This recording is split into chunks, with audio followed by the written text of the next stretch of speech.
नई सरकार, नए नए रेल मंत्री, लेकिन क्या जनता कहेगी अच्छा है गौड़ा बाबू? जी हाँ, गौड़ा गाड़ी दौड़ पड़ी है। रेल मंत्री पहुंच चुके हैं अब रेल भवन, संसद पहुंचने वाले हैं। इस बीच उम्मीदें बहुत सारी है लोगों को, और उन्हीं उम्मीदों का एक सबसे बड़ा हिस्सा उस किराए के इजाफे से जुड़ा हुआ है जो कुछ दिनों पहले हुआ है। 3 तस्वीरें हम आपको दिखा रहे हैं। सदानंद गौड़ा पहुंच चुके हैं अब संसद, बजट की कॉपी तैयार है, और बुलेट ट्रेन क्या मिलेगा हिंदुस्तान को, क्योंकि बुलेट ट्रेन के ही जरिए हिंदुस्तान रफ्तार का सपना देख रहा है। अगर बुलेट ट्रेन आएगी तो वो सपना पूरा होगा। 303 किलोमीटर प्रति घंटे की रफ्तार से दौड़ती है ये ट्रेनें।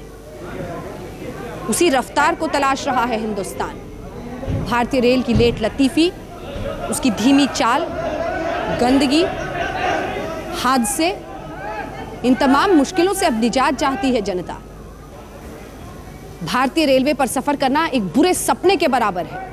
क्या वो सपना रफ्तार, साफ सफाई, बेहतरीन सुविधाओं के साथ एक हसीन ख्वाब में बदलेगा? ये चुनौती है सदानंद गौड़ा के सामने। पहुंच गए हैं संसद भवन, तस्वीरें आप देख रहे हैं। सदानंद गौड़ा, जब BS येदियुरप्पा वाली मुश्किल आई थी, भ्रष्टाचार के संकट में डूबी थी बीजेपी, तो इन्हें ही बनाया गया था कर्नाटक का मुख्यमंत्री। वही सदानंद गौड़ा रेल मंत्री चुने गए हैं, और उन पर अब चुनौती है कि वो तस्वीर पलट दें भारतीय रेल की। तो सबसे बड़ी चुनौती यही होगी अब गौड़ा गाड़ी के सामने, मोदी एक्सप्रेस के सामने, कि क्या वो उस चुनौती पर खरे उतरते हैं। अलग अलग जगहों की तस्वीरें हम आपको दिखाएंगे, लेकिन इस बीच जो सबसे बड़ी बात है वो यही कि सदानंद गौड़ा साहब ने लगभग आगाज कर दिया अपनी बातों से। निकलने से पहले घर से उन्होंने 2 बातें महत्वपूर्ण कही। एक तो बुलेट ट्रेन के बारे में उनका ये कहना कि वो आ सकता है, साफ संकेत है कि बुलेट ट्रेन को लेकर कुछ ऐलान हो सकता है। इससे पहले भी मोदी बार बार जिक्र करते रहे चीन और जापान का। और दूसरी तरफ एक महत्वपूर्ण बात उन्होंने ये कही कि राजनीति के लिए रेलवे का इस्तेमाल होता रहा है। वो आपने भी किया NDA के सरकार में। गठबंधन की पार्टी कभी नीतीश कुमार को सौंप दिया, कभी रामविलास पासवान को सौंप दिया। वही दस्तूर लेकर UPA भी आगे बढ़ा। अब सवाल यही है कि इस बार आपको प्रचंड जनादेश मिला है, क्या उसके साथ आप भारतीय रेल की तस्वीर को बदलेंगे? बहुत सारी ये महत्वपूर्ण बातों का आज जिक्र हुआ है। बजट के लिए प्रशंसा, आलोचना दोनों ही मिलेंगी, इस बात के एहसास के साथ गौड़ा साहब आगे बढ़ रहे हैं, संसद पहुंच चुके हैं।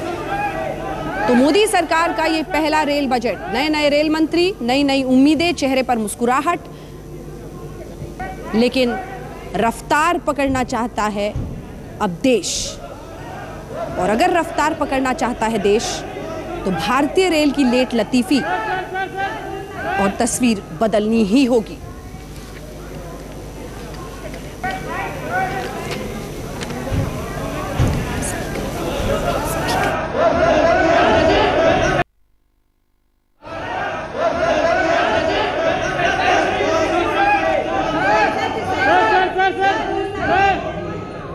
सीधे रुक करते हैं, मौसमी सिंह हमारी सहयोगी हमारे साथ जुड़ रही हैं और उनके साथ हैं सदानंद गौड़ा। बातचीत की, उन्होंने सवाल दागे हैं, सुनिए। आपका सूटकेस नहीं है, आपका पिटारा कहाँ है? 12 बजे। सर अभी रेल भवन जाएंगे, उसके बाद वापस आएंगे? क्या रेल भवन जाएंगे फिर वापस आएंगे। तो क्या इसमें भी मोदी की छाप दिखेगी? बजट, रेल बजट में भी मोदी की छाप दिखेगी? सर द PM himself 12 बजे सम उधर आया। तो ये है रेल मंत्री जो कुछ भी नहीं बोल रहे, मंद मंद मुस्कुरा रहे हैं अपने MOS के साथ। अब वो रेल भवन जाएंगे जहां से वो अपना जादुई पिटारा, अपना सूटकेस लेके आएंगे और यहाँ पे देश की जनता को रेल बजट का जो खाका है वो सुनाएंगे। कहा जा रहा है कि प्रधानमंत्री की छाप इस रेल बजट में आपको देखने को मिलेगी। 26,000 करोड़ का घाटा है रेलवे का। जाहिर है बड़ी चुनौती सदानंद गौड़ा के सामने, अपने MOS के साथ वो जा रहे हैं और NDA सरकार का मेड इन रेल बजट कुछ ही देर में वापस आके पार्लियामेंट में पेश करेंगे। कैमरा पर्सन अश्विनी हेलन के साथ मौसमी सिंह, दिल्ली आज तक। हिंदी जरा तंग है सदानंद गौड़ा की, लेकिन दिल तंग ना रहे रेलवे बजट में, ये महत्वपूर्ण होगा और इसी पर सबकी नजरें हैं। आइए सीधे लिए चलते हैं आपको, हमारे 2 सहयोगी हमारे साथ, कुमार अभिषेक और साथ ही हमारे दूसरे सहयोगी मनोज्ञा लोहेवाल हमारे साथ हावड़ा से जुड़ रही हैं। पटना और हावड़ा, कहते हैं अभिषेक कि जिसको भी कम से कम इस हिस्से में सफर करना होता है वो पटना से जरूर गुजरता है, और इस पूरे रोड पर अगर आप राजधानी से लेकर पटना और उसके आगे हावड़ा तक जाएं, भरी रहती हैं ट्रेनें। लेट लतीफी का सिलसिला कभी खत्म नहीं होता है। गंदगी बदसूर, अगर दिल्ली में आप साफ ट्रेन पर बैठ भी गए तो कुछ घंटे आगे जाकर साफ सफाई बिल्कुल नहीं, और उसके बाद जो हालत होती है यात्रियों की वो बिल्कुल ही बताने के लायक नहीं है। लोगों की उम्मीदें, लोगों की क्या उम्मीदें हैं मोदी साहब से? बिल्कुल अंजना, देखिए दिल्ली से चलती है ट्रेन और हावड़ा तक जाती है, और कहा जाता है कि बिहार से गुजरते गुजरते न सिर्फ गंदगी आती है बल्कि धीमी भी हो जाती है। कई जंक्शन पर उसे रुकना पड़ता है, ट्रेन चेन पुलिंग होती है और आम आदमी सफर करता है। हम इस वक्त पटना जंक्शन पर हैं। आप जानती हैं कि पटना बिहार खासकर रेलवे को लेकर किस तरीके से वाइब्रेंट रहा है। कई रेल मंत्री दिए हैं, कई लोग इस वक्त हमारे साथ मौजूद हैं, उनसे ही जान लेते हैं कि आखिर वो चाहते क्या है। मैडम, ये बताइए कि ये मोदी की रेल बजट है, पहली रेल बजट होगी, किराया बढ़ चुका है, आप अब लोगों की उम्मीदें क्या हैं? पटनावासी क्या सोचते हैं, क्या चाहते हैं? पटनावासी सोचते हैं कि मोदी सरकार है, कुछ महंगाई कम हो, रेल बजट में किराया कम हो। किराया कम हो लोग चाहते हैं, आप लोग सुविधाएं चाहते हैं या फिर चाहते हैं जैसे कि किराया कम हो? क्या चाहते हैं कि साफ सफाई सुरक्षा, ये या फिर किराया? यहाँ साफ सफाई और किराया में भी कमी होना चाहिए। ट्रेन में जो खाना की व्यवस्था है वो थोड़ा अच्छा होना चाहिए, और नॉर्थ बिहार के लिए यहाँ से विशेष विद्यार्थियों के लिए ट्रेन की व्यवस्था की। अंजना, एक और सवाल जो बुलेट ट्रेन है उस पर है। लालू यादव लगातार नकारते रहे हैं कि बुलेट ट्रेन का सपना पूरा नहीं हो सकता, उनका मानना रहा है, और कई लोग से हम पूछते हैं, ये बताइए आप लोग को लगता है कि बुलेट ट्रेन जो है वो सपना पूरा हो सकता है? हालांकि लालू जी कहते रहे कि बुलेट ट्रेन कम से कम इस देश के लिए उतनी लाभकारी नहीं। सर, एक्चुअली ये टेक्निकल युग है और यहाँ हम कुछ भी संभव कर सकते हैं, इसमें कोई शक नहीं। लेकिन बुलेट ट्रेन भी हो सकता है, सच सपना देखा जाता है तब सच किया। आप लोगों को लगता है कि बुलेट ट्रेन का सपना पूरा हो सकता है? बुलेट ट्रेन मोदी चला सकते हैं? जी, चला सकते हैं, उनमें बहुत उम्मीद है हमें मोदी जी पर। अंजना, देखिए यहाँ लोगों की उम्मीदें हैं, लोगों की उम्मीदें जुड़ी हुई हैं, और तमाम उम्मीदें हैं कि इस बार कहीं ना कहीं बजट में उनके लिए काफी कुछ आएगा। लेकिन सबसे ज्यादा लोगों की डिमांड ट्रेन का समय पर चलना, साफ सुथरी ट्रेन और साथ साथ सुरक्षा। अंजना? बिल्कुल अभिषेक, और सबसे दिलचस्प बात यही थी जो एक शख्स ने वहां पर कही कि सपना देखेंगे तब पूरा होगा। हिंदुस्तान तो ये सपना देख रहा है, एक दशक से ज्यादा से देख रहा है। तमाम देश, पूरे चीन, यूरोप, जापान, हर जगह ये फास्ट बुलेट ट्रेन है, लेकिन हिंदुस्तान में हम बस सपना ही देखते रहते हैं। वो सिर्फ इसलिए क्योंकि हमारी राजनीति, हमारी सियासत, हमारी सरकारें, हमारे रेल मंत्रालयों ने इस तरफ ध्यान नहीं दिया, पहल नहीं की। जो रेलवे पहले से है मनोज्ञा, उसी में ट्रैक्स की इतनी कमी है, वर्षों से प्लानिंग होती है, इतना ज्यादा इस वक्त लोड है एक तरह से जो ट्रैक्स है पहले से, उस पर जो पटरियां पहले से हैं, यात्री इतने ज्यादा हैं कि हम बेहतर स्थिति की तरफ बढ़ ही नहीं पाते। अब ऐसे में बुलेट ट्रेन का सपना, हावड़ा क्या सोच रहा है, वहां के लोग क्या कह रहे हैं? बिल्कुल सही कहा अंजना आपने। अभी मैंने कुछ लोगों से बात की जिनमें से कुछ रेलवे अधिकारी भी शामिल थे, जिन्होंने ये साफ किया कि 62,000 करोड़ रुपए खर्च होगा एक बुलेट ट्रेन के ट्रैक बनाने पर, जो कि नॉर्मल रेलवे बजट से भी ज़्यादा है, क्योंकि वो करीब 56,000 करोड़ के आसपास होता है।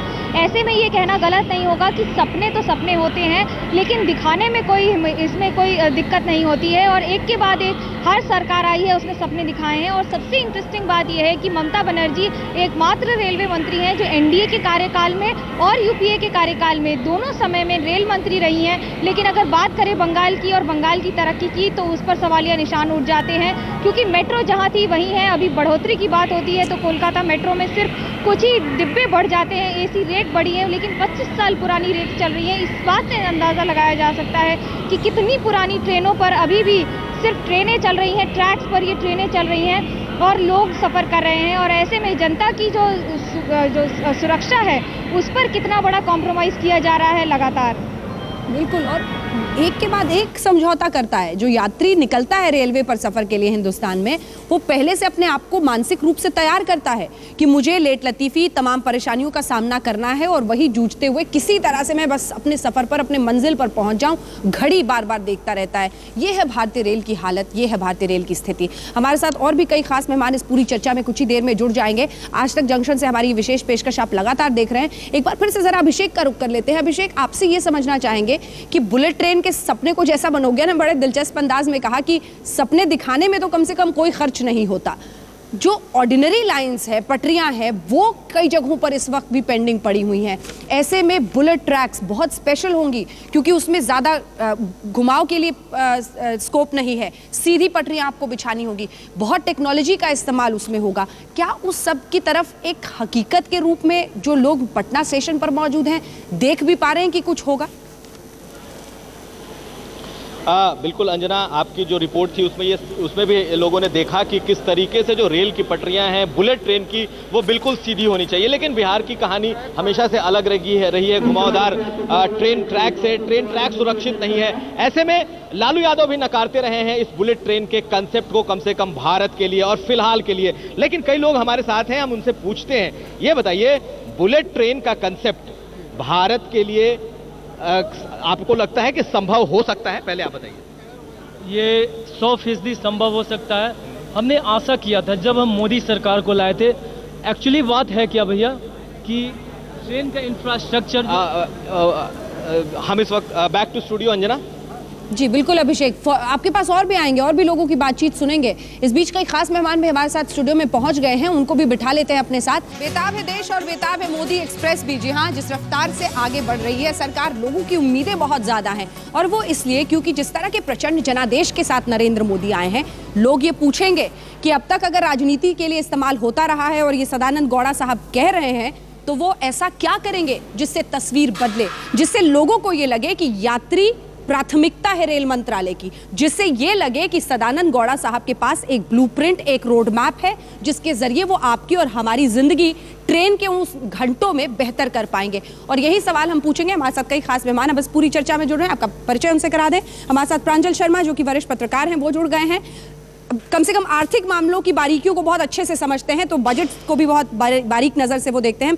वीके दत्त साहब हमारे साथ हैं, पूर्व अपर सदस्य रेलवे बोर्ड। हरीश चंद्रा साहब, एक्स डायरेक्टर फाइनेंस रेल विकास निगम हमारे साथ हैं। इन तीनों से कई सारे सवाल करेंगे। हमने पूरी तैयारी कर ली है प्रांजल, जैसा कि आप देख रहे हैं, बक्से, बेडिंग, सब कुछ तैयार है।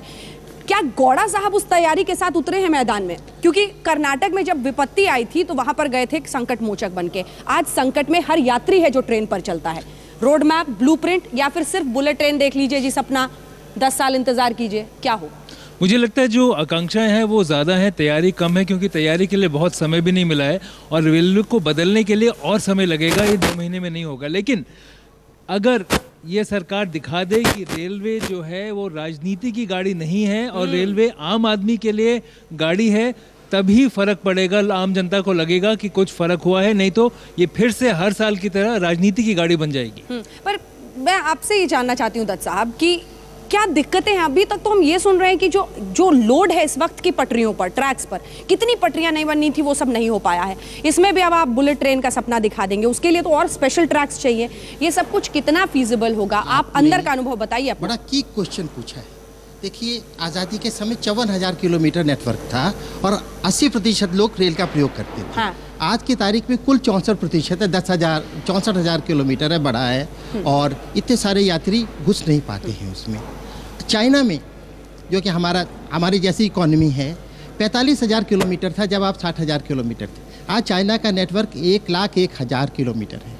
चाइना में आप आज की तारीख में 5,000 किलोमीटर प्रति वर्ष रेल बन रही है। 11,000 तो उन्होंने बुलेट ट्रेन का पूरा ट्रैक लेकर लिया है। 11,000 किलोमीटर। जी हाँ। और आप 200 किलोमीटर 300 किलोमीटर प्रति वर्ष बना रहे हैं अब भी। तो ये जो गैप है इसको भरना पड़ेगा।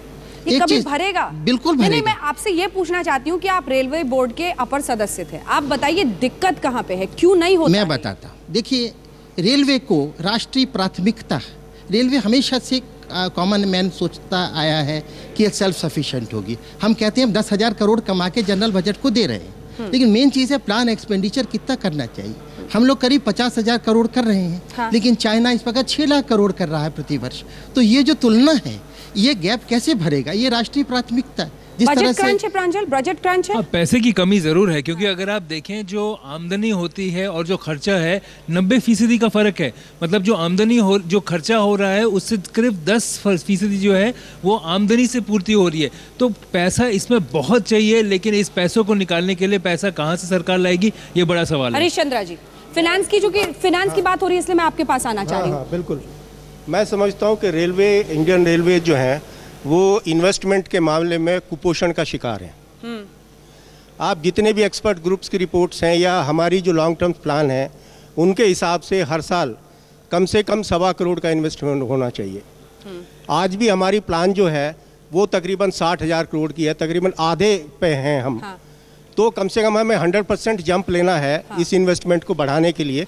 अगर जो मॉडर्नाइजेशन, और ये भी एक बहुत एम्बिशियस प्लान नहीं है, मतलब एक इंक्रीमेंटल प्लान है जो आपको सेफ्टी के हिसाब से और जो इकोनॉमी की रिक्वायरमेंट के हिसाब से आपको उस स्तर पर ले जाएगी। उसके लिए भी आपको इन्वेस्टमेंट कम से कम डबल करना पड़ेगा। ठीक है, मैं आप तीनों से बातचीत करूंगी। प्रांजल आपसे ये भी पूछूंगी, सर आ रही हूँ एक सेकंड के लिए। प्रांजल से ये भी पूछूंगी कि एफडीआई कुछ सेक्टर्स में रेलवेज में लाने के बाद भी उसका भी ऐलान आज हो सकता है, वो क्या क्या हो सकते हैं, कितना होगा और क्या उससे कितना फायदा वाकई हमारी आपकी जिंदगी को ट्रेन पर मिलेगा। लेकिन उससे पहले जरा सत्येन उपाध्याय हमारे सहयोगी चंडीगढ़ रेलवे स्टेशन पर हैं। लोगों की उम्मीद है, क्योंकि आज वही महत्वपूर्ण है, उसी पैमाने पर आंका जाएगा रेलवे को। सुनिए, चंडीगढ़ रेलवे स्टेशन को बहुत पहले ही वर्ल्ड क्लास रेलवे स्टेशन बनाने की घोषणा हुई थी, लेकिन वर्ल्ड क्लास किस तरीके से बना है वो भी हम आपको दिखाने की कोशिश करेंगे। हालांकि जब चंडीगढ़ से पवन कुमार बंसल रेलवे मंत्री बने तो काफ़ी सुधार यहाँ पर किए गए, काफ़ी तकनीकें यहाँ पर नई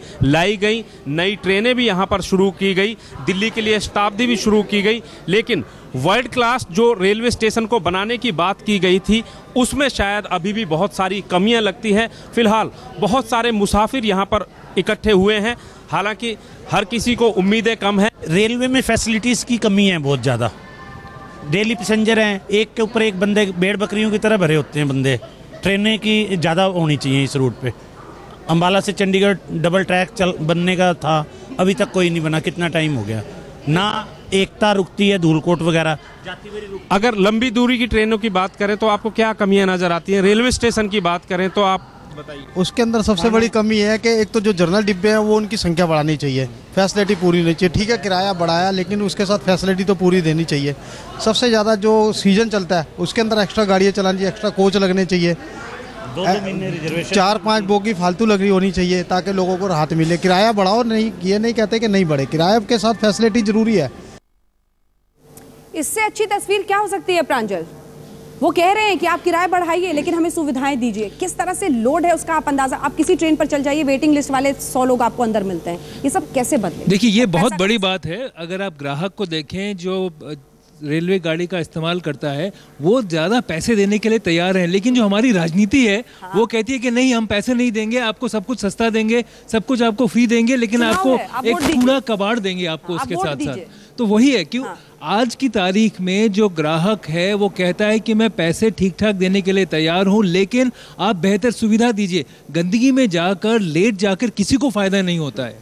ये पैसा कहाँ से आएगा दत्त साहब? जी, पैसा कहाँ से आएगा ये प्रश्न है। ये देखना है कि दूसरे लोगों ने पैसा कहाँ से लाया। देखिए, फाइनेंशियल क्रंच तो हर इकोनॉमी में। नहीं, एक सेकंड में आपको टोक कर बीच में एक सवाल जोड़ रही हूँ। जनसंख्या वाली जो दलील है और जो बहाना है वो तो बिल्कुल नहीं चलेगा, क्योंकि चीन का एग्जाम्पल है आपके। मैं भी चीन का एग्जाम्पल दे रहा हूँ।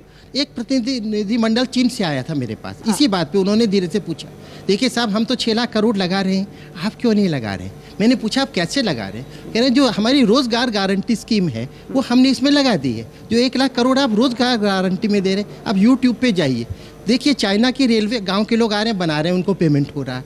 ये एक मॉडल उन्होंने दिया कि देखिए साहब, ये मॉडल तो हम कर रहे हैं, अभी रोजगार गारंटी दे रहे हैं, आप उसे रेल क्यों नहीं बना सकते? तो बहुत सारे फार्मूले, बहुत सारे मॉडल आपको उपलब्ध हैं जो कि दूसरे लोगों ने, और आप यूट्यूब पे इंडिपेंडेंटली जाके देखिए हाई स्पीड रेल किस प्रकार से बनी, गांव के लोगों ने बनाई है। और रोजगार गारंटी स्कीम के अंतर्गत, क्योंकि वहाँ भी जब डिफ्लेशन, जब समस्या आई, वहाँ भी रोजगारी की समस्या आई। चाइना की सरकार ने भी नरेगा जैसे कार्यक्रम बनाए, पर उनको रेलवे से जोड़ दिया। लेकिन एक ये महंगाई से भी एक बहुत बड़ा जुड़ा मुद्दा है अंजना। आपको मैं बता दूं कि रेलवे से जो सामान जाता है, जो रोज़मर्रा का जो इस्तेमाल की चीज़ें जो होती हैं, साबुन, तेल, कंज्यूमर आइटम्स, वो अगर आप रेलवे से ले जाएं वो आधे दाम पे जाता है, अगर आप रोड से ले जाएं दुगने दाम पे जाता है। लेकिन आज की तारीख में 70% जो माल है सड़कों से जा रहा है, रेलवे से नहीं जा रहा है। अगर आप सब रेलवे से ले जाएं काफी हद तक आपकी महंगाई पर भी असर पड़ेगा। ये बातें इशारा करती है कि हमने जानबूझकर भारतीय रेल को बीमार किया और फिर बीमार रहने दिया। हमने इलाज की तरफ कदम ही सख्त नहीं उठाए, क्योंकि इस देश की सियासत की नजर हमेशा वोट बैंक पर ही टिकी रही।